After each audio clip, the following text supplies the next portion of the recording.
বৃষ্টির ঘনঘটা শুরু হওয়ার মুহূর্তে এখনও কিন্তু আকাশ কালো হয়ে আছে। আর এমনই এক মুহূর্তে আমি কিন্তু আমার দ্বিতীয় পর্যায়ের পদ্মাপাড় জার্নি এর ভিডিও নং 3 শুরু করছি।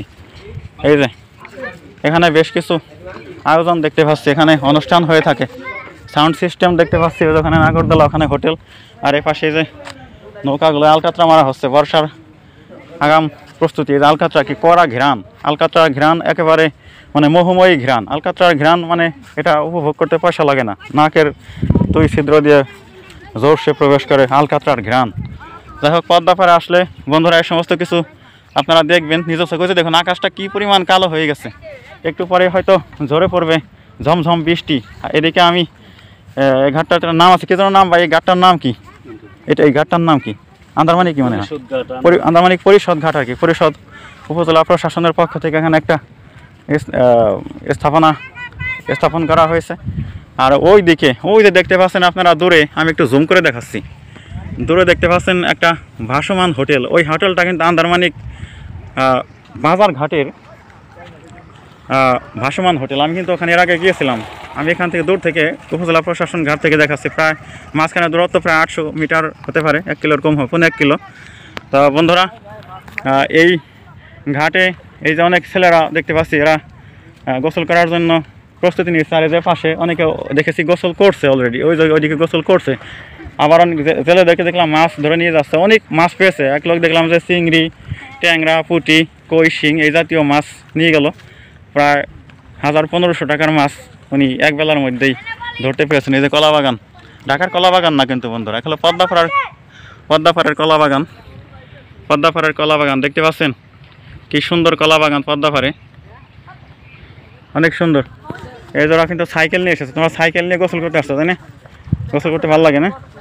ভালো লাগে গোসল করতে। অনেক নতুন পানি, নতুন পানিতে হালকা ঢেউ, স্রোত, বালি মেশানো, কাদা মেশানো পানি, টলটলে ঠান্ডা পানি।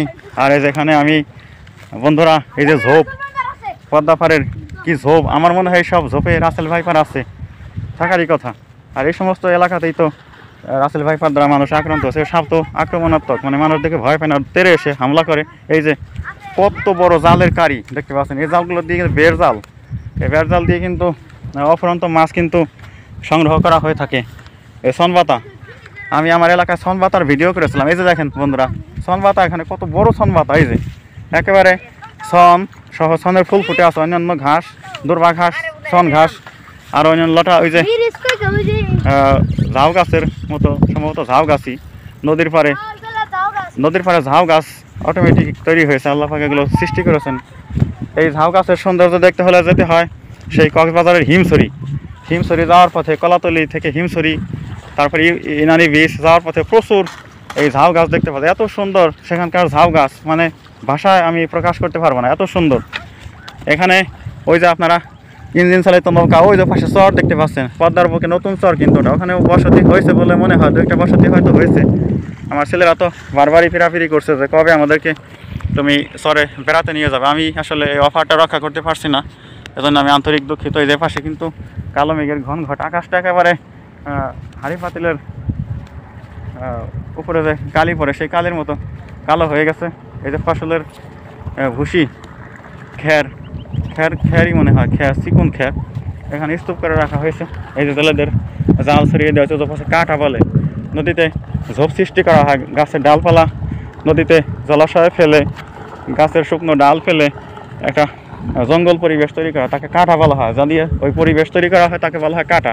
এখানে যে কাটা দিয়ে কিন্তু মাছ ধরে রাখার ব্যবস্থা করা হবে, কাটা বিভিন্ন জায়গায় ফেলা হবে, পরে যখন শুকনো মৌসুম আসবে তখন কিন্তু মাছগুলো ওই কাটার এরিয়ার মধ্যে ঢুকে যাবে, তারপরে ঘের দিয়ে সেখান থেকে মাছগুলো খুব সহজেই সংগ্রহ করা হবে। এ হলো জেলেদের নদীতে বা পদ্মায় বিলে মাছ সংগ্রহ করার অন্যতম একটা পদ্ধতি। এখানে ভ্যান নিয়ে আসা হয়েছে, ভ্যানে করে এই কাটাগুলো এখানে নিয়ে আসা হয়েছে অথবা নিয়ে যাওয়া হবে, যেটাই হোক না কেন অনেক সুন্দর।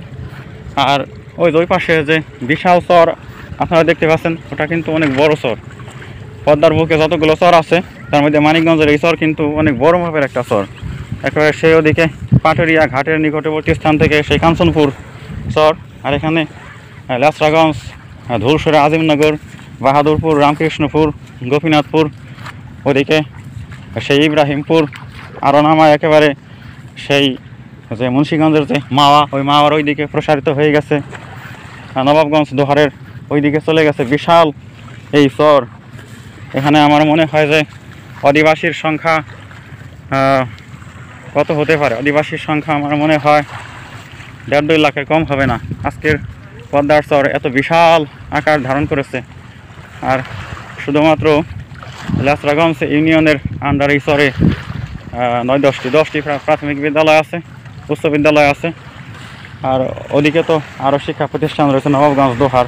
তো সব মিলিয়ে চরে শিক্ষা প্রতিষ্ঠানের সংখ্যা কিন্তু অনেক অনেক অনেক বড় এই চর। এই যে এ পর্যন্ত আমি আপনাদেরকে ন্যাচারাল সিনারি দর্শন করায় ভিডিওর এই 3য় পার্ট এখানে ক্লোজ করছি। ধন্যবাদ সবাইকে, ভালো থাকবেন। আমাদের চ্যানেল সাবস্ক্রাইব করবেন, লাইক করবেন, কমেন্ট করবেন এবং কী ধরনের ভিডিও আগামীতে আশা করেন তা অবশ্যই জানাবেন। আপনাদের সুস্থ সুন্দর সুখী জীবন কামনা করে ভিডিওর এই 3য় পার্ট শেষ করছি। আসসালামু আলাইকুম।